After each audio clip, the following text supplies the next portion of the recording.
Hello folks, I'm OwnSpack33, and this is the last in the PAXanadu ConBravo 2013 video series.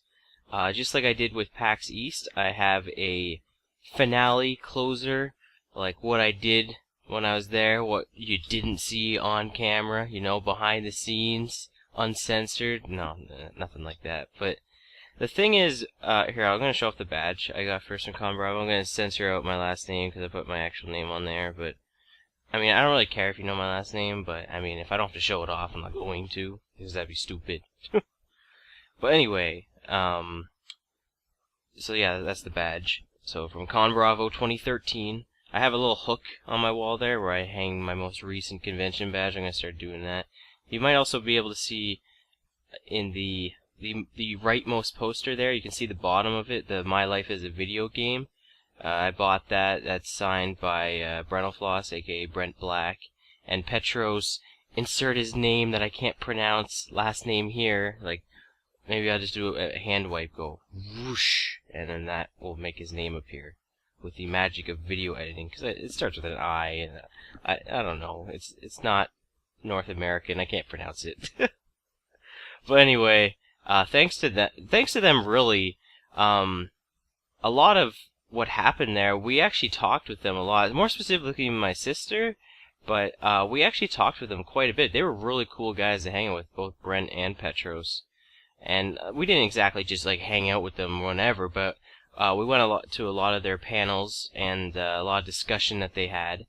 And they were cool guys to talk to. They eventually started knowing us by name, so that was pretty sweet. I think that was probably the coolest part of ConBravo, was unlike PAX, there was a lot of people there that were able to engage with you, to talk with you, because it was a lot smaller. We're talking, I think they said around 4,000 people, maybe?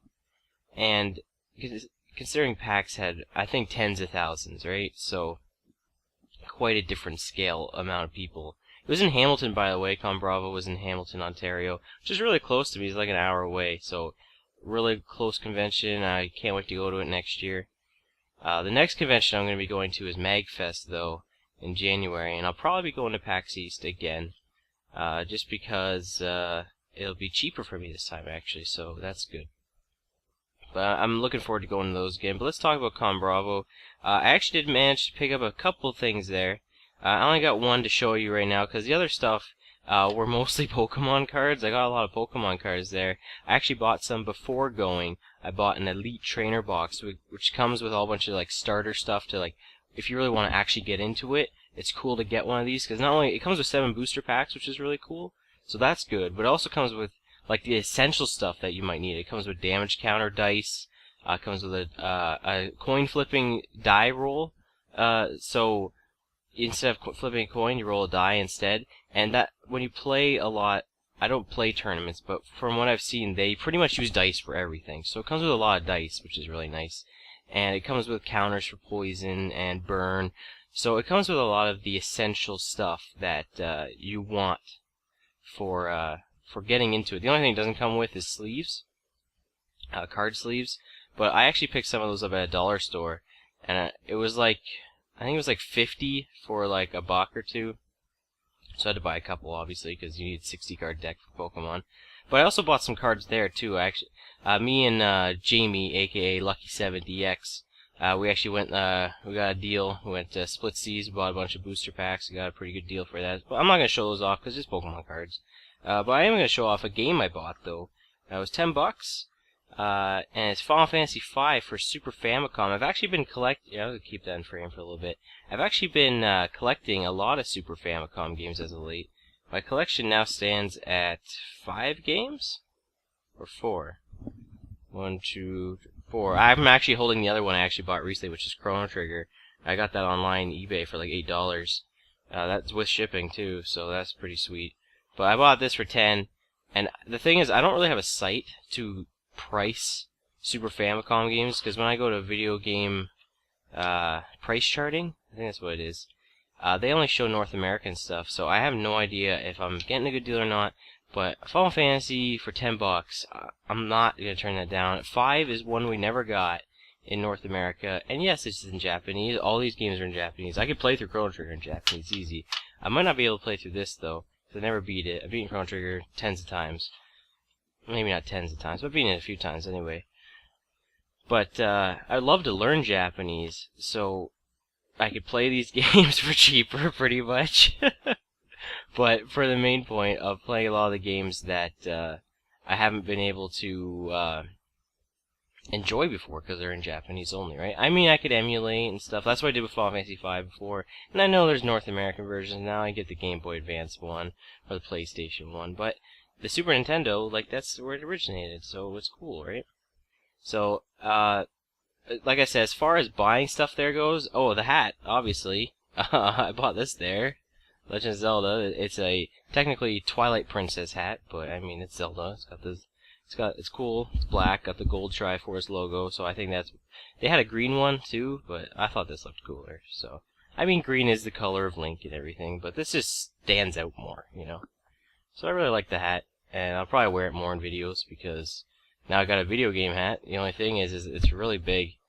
You might notice. I mentioned I touched the headphones. That's probably not good for the microphone at all, but I'm actually using a new headset that I got not too long ago, and it's a lot better than the one I was previously recording with. The only problem is even though it is USB enabled, and if I use the USB part of it, the microphone is really quiet. So I have to use my built-in sound card, but the only problem with that is that I have to crank up mic boost, and then it sounds terrible, so I gotta edit it. So if you were at my stream, you'll notice it was like really bad, but that's what I gotta do. If I'm doing this should sound really good actually, because using the magic of editing, I can get rid of noise background and make it sound as if I had a perfect sound card, which I wish I had. But anyway, let's talk more about ConBravo, what I did there. Obviously, the people I was with, you might have saw in a few videos, Chris wasn't really there, Shots Rocks.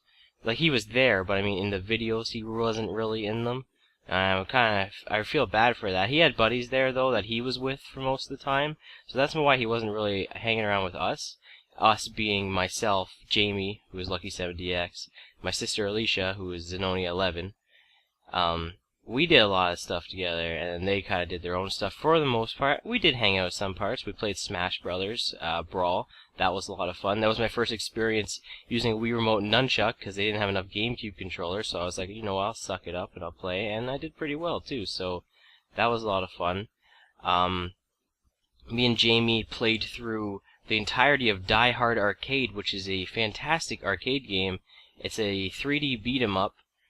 So like it's like any other beat 'em up, but it's like picture playing a beat 'em up on like N64. That's kind of what I would say. That's probably the best equivalent. I believe it's also on the Dreamcast as well. So you could play it on there as well. I keep looking over here, which is where my face is recording. That's why I might not actually be looking at the camera all the time. But yeah, that was a lot of fun, and because all the arcades were on free play, right? So they had a huge arcade room. I'm trying to think if they had something like that at PAX. Oh yeah, they didn't have really. Oh yeah, they did have an arcade room, but it was more so. It was all retro stuff in there in the PAX arcade room. This one, there was retro stuff there, but it was more like just random assorted ones. Like there were some shooters in there. There were some gun games, there were some racing games. Nothing like sit-down racing game. There was a super off-road one, which was really cool. I never played it, but there was some fun games in there. There was a one of those vertical shooters, shmups. That's what they call them now. There was one of those that did really bad at it. But yeah, the arcade room was cool because not only did they have that, they had consoles in there as well. They were running various fighting game tournaments on the screen up there, which was really cool to see. And they also had a PC gaming area, which we played Worms on. I can't remember which Worms. Revolution, maybe? Maybe it was Armageddon. I'm not sure which one it was, but it was a variation of Worms that we played. And after eventually figuring out how to control it on the PC, because it played a lot differently than the original Worms games that I used to play. The controls have changed. Once we figured out how it worked, it was a lot of fun. But yeah, it was the arcade room.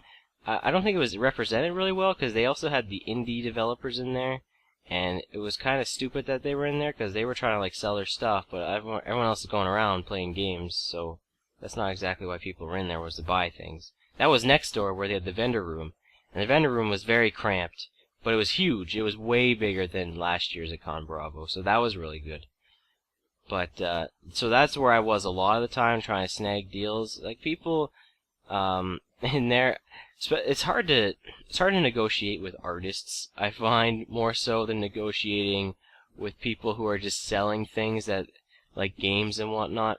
Like Final Fantasy V, they had it listed at, it was either 15 or 20, I don't know, but I was like, hey, I'll do 10, and they were like, done. Like it wasn't even a second thought in their mind. They're probably still making money off it, obviously, but maybe they thought I was going to buy more. I don't know. Maybe I did actually swing a deal. But you know what? I got it for like 5. I can't remember if it was 15 or 20. I want to say it was listed at 15.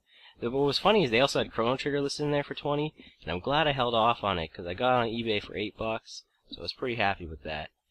So I don't know if that was a good deal or not. But it must have been, right? They had it listed for 20. So it must be worth probably more than $8.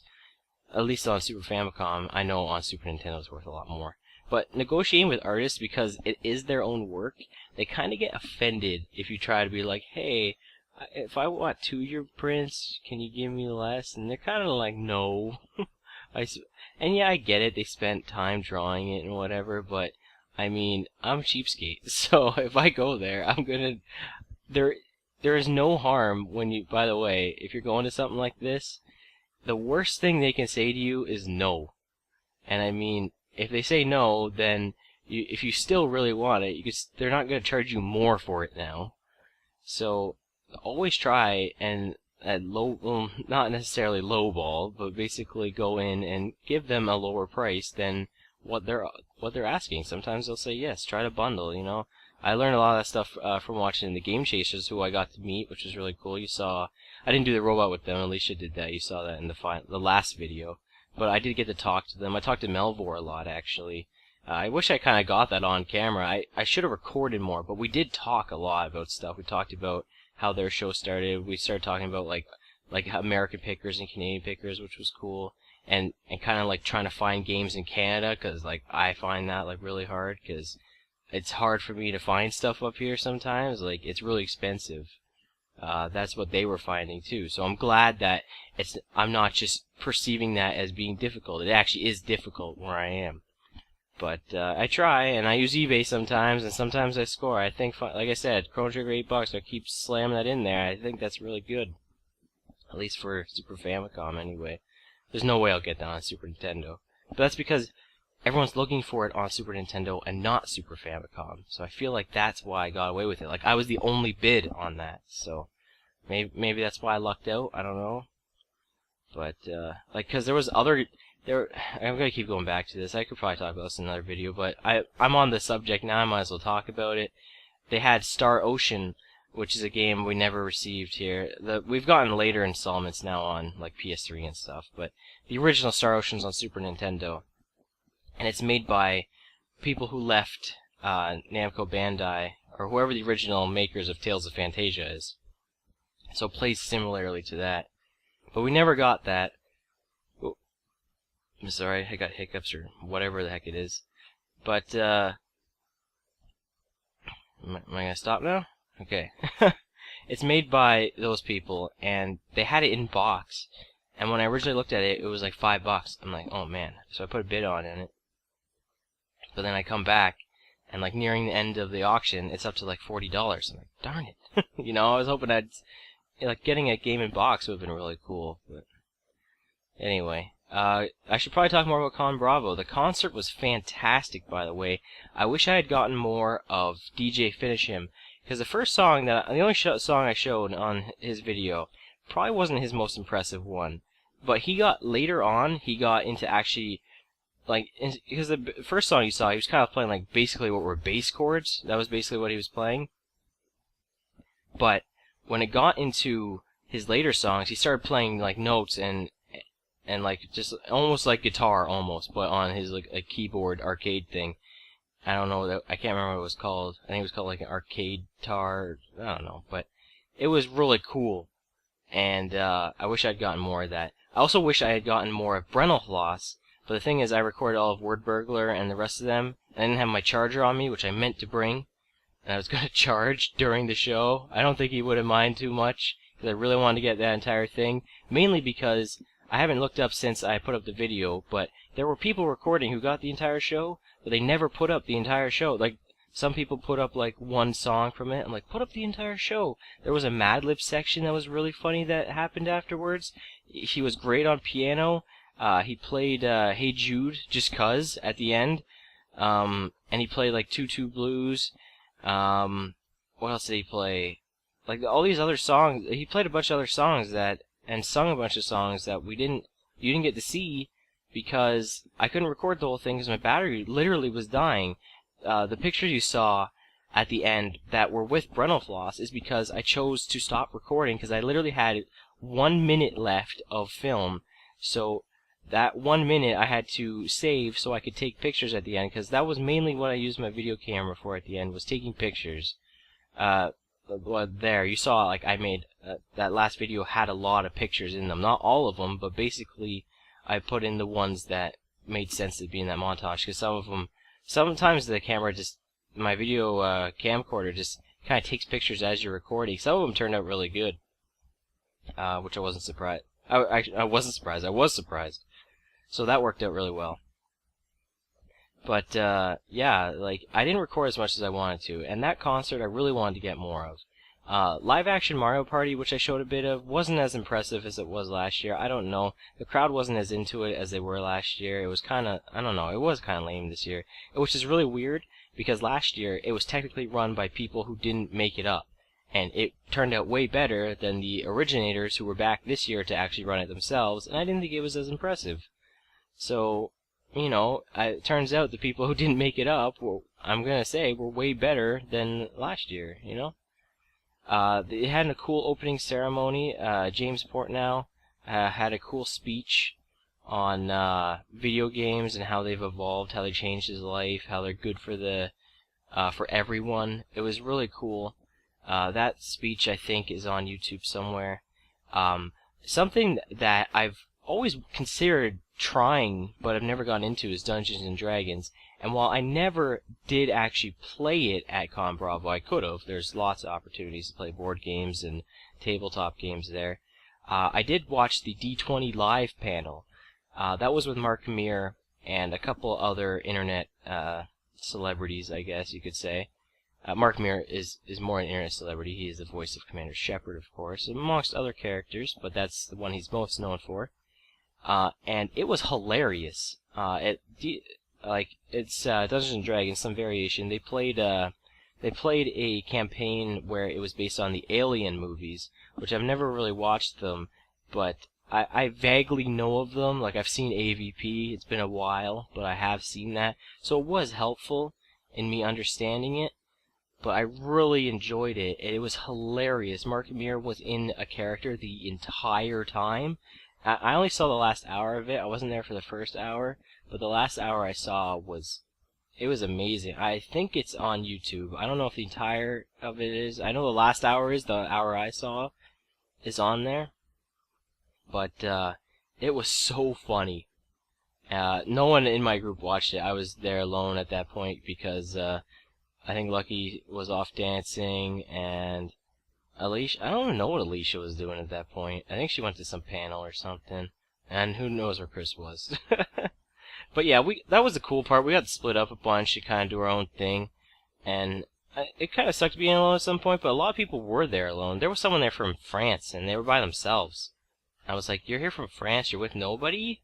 I thought, like, it was cool. She wasn't just there to be at ConBravo. She was planning on touring Canada, but that was just one of her stops. So it was really cool that she went there before continuing on. I don't know, we didn't really get into it. I guess I should have asked her had she been anywhere else in Canada. Like, did she begin like in Newfoundland and making her way over west? I don't know. Maybe ConBravo was her first location.